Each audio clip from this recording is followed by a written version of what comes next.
About a week and a half ago, we had the Azerbaijan Grand Prix at Baku. And I was moving. It's been really hectic in my life.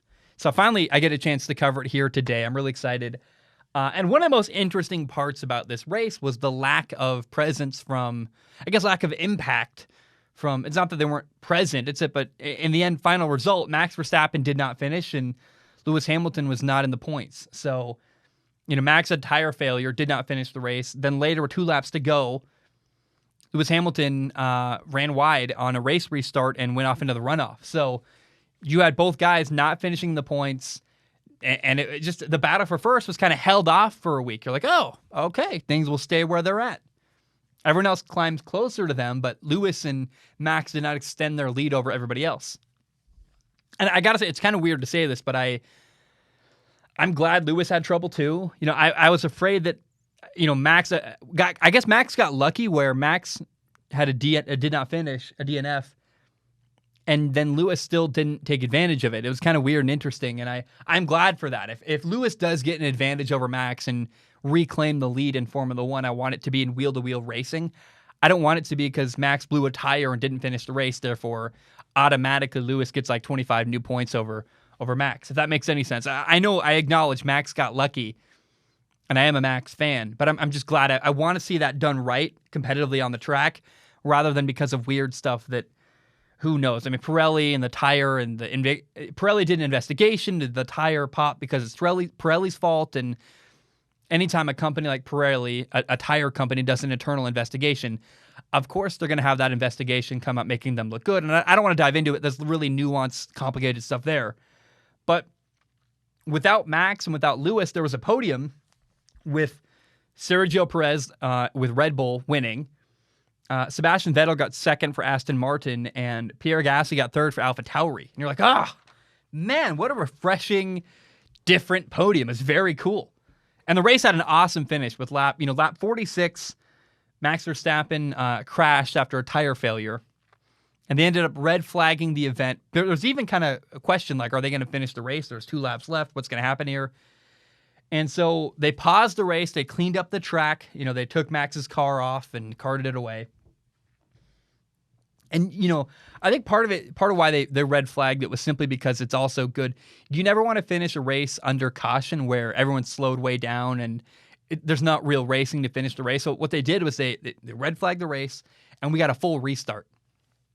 So with 2 laps to go, they brought the pack back together, have everybody sitting in the starting blocks, and it was amazing. The battle for third between Charles Leclerc, Pierre Gasly, Lando Norris was pushing behind them occasionally up into fourth, passing Charles Leclerc.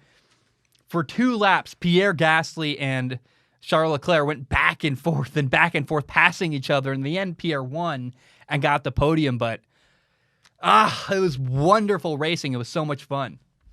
And Sebastian Vettel got second. That's his first podium with his new team, Aston Martin. And that's cool to see. It's also very encouraging where you go, Vettel finally got a good car, and maybe Aston Martin is making strides, and clearly they are making a lot of progress with their car. And Vettel had a rough year last year with Ferrari. The car was never what Sebastian Vettel needed. Kind of the first time in a while Sebastian Vettel's got a really good car was last week. You're like, oh, Baku, that's awesome. Good for him. And if Aston Martin can give Sebastian Vettel a good enough car, Seb can win. He's got all the skill. He just needs a better car. And it'd be really cool if Aston Martin elevated themselves into the conversation with, McLaren and Ferrari. To have those 3 teams, Ferrari, McLaren, and Aston Martin, all battling for third. I love that thought. Maybe Ferrari can even elevate themselves up into the conversation for first place. I don't know. But I like that. The more competitive racing we get, the better it is for everybody. Now, by far, the biggest winner in Azerbaijan was Red Bull. Just the team. Their guy won, Sergio Perez. And it allowed Red Bull to extend their lead over Mercedes in the Constructors' Championship. So Red Bull's in first. They have 174 points. And Mercedes is in second with 148 points. And Sergio Perez is really turning out to be exactly what Red Bull needed from a number 2 driver. I mean, it's not all on Max Verstappen anymore. They have a number 2 driver who can contribute, and push for podiums and win. If Max doesn't finish, hey, Sergio won. It's really cool.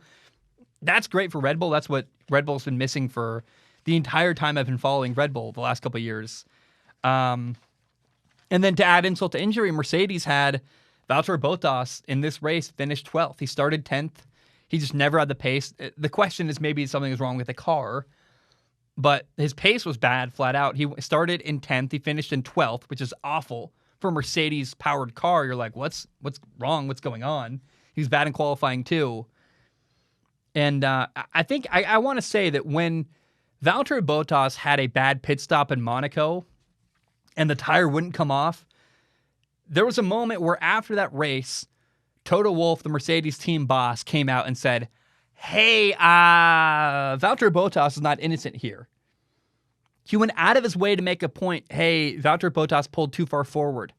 Or maybe it was either pulled too far forward or didn't pull far enough forward. It's one of the two. He was in the wrong position, basically, when he stopped the car. And they're like, yeah, this is on Valtteri. And it was interesting to go, huh. He could have just blamed the mechanic. He didn't want to. He chose the team over Valtteri. And it kind of pushed Valtteri out a little bit. You're like, huh. And I want to predict now, that was the beginning of the end. That was the beginning of us starting to see the unraveling of Mercedes and Valtteri Bottas' relationship. They want more from their number two. They're going to replace him. Because Red Bull is really challenging Mercedes. There are rule changes coming to F1. The tide is rising around Mercedes. And for a long time, they haven't really needed a number two. They've been like, Lewis can carry us. Lewis will do really, really well, win almost every race, and Valtteri Bottas can do something and contribute a little bit and be part of us winning. They've never needed an impact from their number two driver. Well, now, as Red Bull's challenging Mercedes and the other teams are starting to get better, Mercedes needs a number two driver who can contribute and score points and do more than Valtteri's done recently. So I really think sooner than later, you're going to see George Russell replacing Valtteri Bottas as the number two driver for Mercedes. It's not good. I mean, the car had problems. I know that.